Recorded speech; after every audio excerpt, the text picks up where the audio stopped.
আসসালামু আলাইকুম। আজকে তৈরি করব আটা দিয়ে চিতই পিঠা।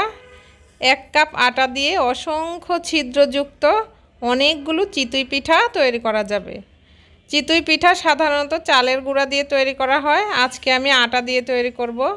1 কাপ নিয়েছি আটা, পরিমাণ মতো লবণ, তারপর খুব ভালোভাবে মিশিয়ে নিচ্ছি। এখন দিয়ে দিচ্ছি যে বাটিটা দিয়ে আমি মেপে আটা নিয়েছি, সেই বাটিতে 1.5 কাপ পরিমাণ পানি, মানে 1.5 বাটি পরিমাণ পানি নিয়েছি। খুব ভালোভাবে হ্যান্ড উইক্সের সাহায্যে মিশিয়ে নিতে হবে। এমনভাবে মিশিয়ে নিতে হবে যেন কোনো লাম্পস না থাকে।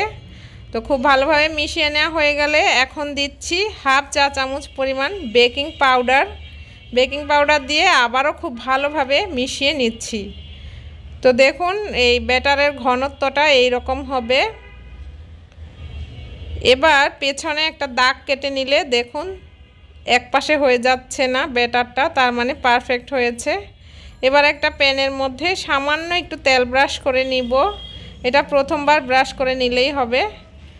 তারপর আমি ব্যাটারটা দিয়ে দিব আর চুলার আঁচটা মিডিয়ামে রেখে পিঠা তৈরি করে নিব।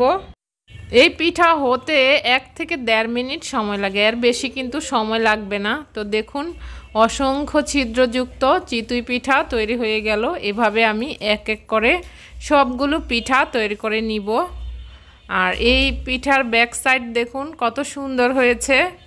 সাধারণত এই পিঠা একদম তুলতুলে হয়ে থাকে, আর চালের গুঁড়া দিয়ে যেটা তৈরি করা হয় সেটা কিন্তু একটু হার্ড থাকে, আর এই পিঠাটা একটু নরম হবে, সফট হবে।